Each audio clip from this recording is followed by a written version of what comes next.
భారీ వరదల నేపథ్యంలో వాగుపై కొట్టుకుపోయిన బ్రిడ్జ్ ని మాదిగమల్లు గిరిజనులు తిరిగి నిర్మించుకున్నారు. శ్రమదానం చేసి కర్రలతో వంతెన ఏర్పాటు చేసుకున్నారు. దీంతో తాము గ్రామానికి చెందిన గర్భిణులను ఆయా ఆసుపత్రులకు సునాయాసంగా తరలిస్తున్నామని గ్రామస్తులు తెలిపారు. అల్లూరు జిల్లా జీకే వీధి మండలం గుమ్మరేవుల పంచాయతీ మాదిగమల్లు గ్రామంలో గత వారం భారీగా కురిసిన వర్షాలు బీభత్సం సృష్టించాయి. గ్రామంలో 2 ఇళ్లు ధ్వంసమయ్యాయి. వాగుపై వంతెన కొట్టుకుపోయింది. దీంతో గర్భిణీలు, రోగులు అనారోగ్యంతో అవస్థలు పడుతున్నారు. ఈ తరుణంలో పంచాయతీ, రెవెన్యూ సిబ్బంది, మెడికల్ సిబ్బందితో పాటు మండల, జిల్లా అధికారులు సైతం గ్రామాన్ని సందర్శించిన దాఖలాలు లేవని మార్కురాజ్ విమర్శించారు.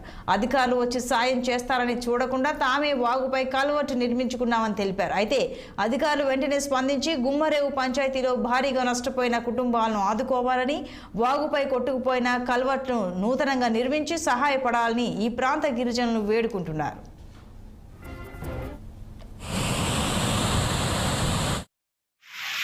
మరి 8వ తారీఖు రాత్రి జరిగినటువంటి సంఘటన మీ అందరికీ తెలుసు. మాదిమల్లు బ్రిడ్జి పోయి ఇప్పటికీ 5 రోజులైంది. అధికార పర్యవేక్షణ లేదు. మాదిమల్లు గ్రామంలో 2 ఇల్లులు వరదల్లో కొట్టుకొని పోయింది. ఇప్పటిదాకా అధికారులు రాలేదు. ఆ కుటుంబం కట్టుబట్టలతో ఉన్నారు. కనీసం ఒక పంచాయతీ పరిధిలో ఉన్న అధికారులు కానీ, మండల పరిధిలో ఉన్న అధికారులు కానీ, పిఓ గారు కానీ, కలెక్టర్ గారు కానీ ఇప్పుడు దాకా మరి గుమ్మరేవులు పంచాయతీ వైపు చూడలేదు. నిజంగా ఈ విధంగా అనుకుంటే గిరిజనుల మీద ఈ అధికారులకి ఏమైనా ఉన్నాయా? ఏ విధంగా అయినా సరే ఆలోచిస్తున్నారా? గిరిజనులు చచ్చిపోయారా, బతికి ఉన్నారా అనేది ఒక పర్యవేక్షణ జరుగుతుందా?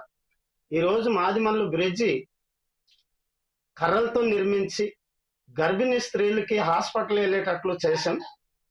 అలాగే మరి చాలా మంది రోగాలతో ఉన్నారు. కనీసం వాళ్ళ హాస్పిటల్కి తీసుకెళ్లే మార్గం లేదు. మరి 8వ తారీఖు రాత్రి జరిగినటువంటి సంఘటన